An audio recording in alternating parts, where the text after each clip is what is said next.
أمن يجيب المضطر إذا دعا لا إله إلا هو الصلاة والسلام على النبي ورحمة الله وبركاته بينوا بلغوا يسروا بشروا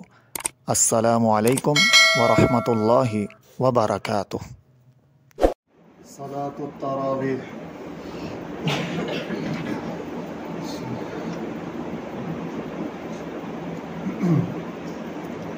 الله أكبر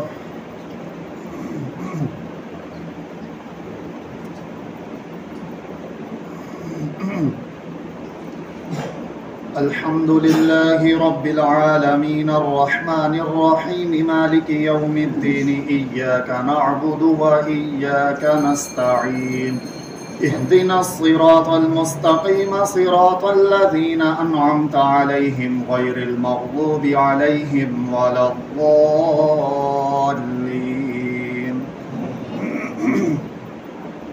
بسم الله الرحمن الرحيم ألف لام ميم ذلك الكتاب لا ريب فيه هدى للمتقين الذين يؤمنون بالغيب ويقيمون الصلاة ومما رزقناهم ينفقون والذين يؤمنون بما أنزل إليك وما أنزل من قبلك وبالآخرة هم يوقنون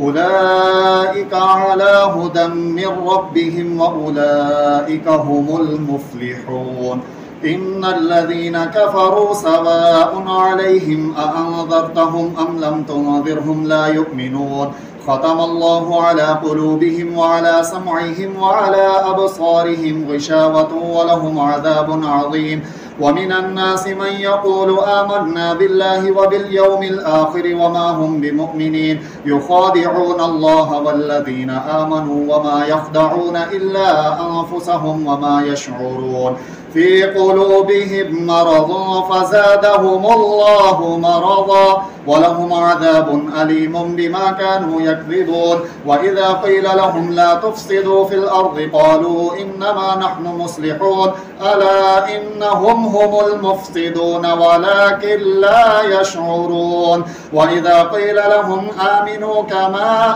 آمن الناس قالوا أنؤمن كما آمن السفهاء ألا إنهم هم السفهاء ولكن لا يعلمون وإذا لقوا الذين آمنوا قالوا آمنا وإذا خلوا إلى شياطينهم قالوا إنا معكم إنما نحن مستهزئون الله يستهزئ بهم ويمدهم في طغيانهم يعمهون أولئك الذين اشتروا الضلالة بالهدى فما ربحت تجارتهم وما كانوا مهتدين مثلهم كمثل الذي استوقد نارا فلما أضاءت ما حوله ذهب الله بنورهم وتركهم في ظلمات لا يبصرون صم بكم عمي فهم لا يرجعون أو كصيب من السماء فيه ظلمات ورعد وبرق يجعلون أصابعهم في آذانهم من الصواعق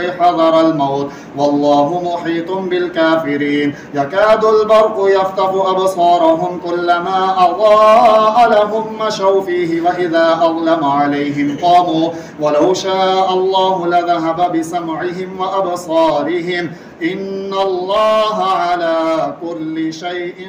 قدير الله أكبر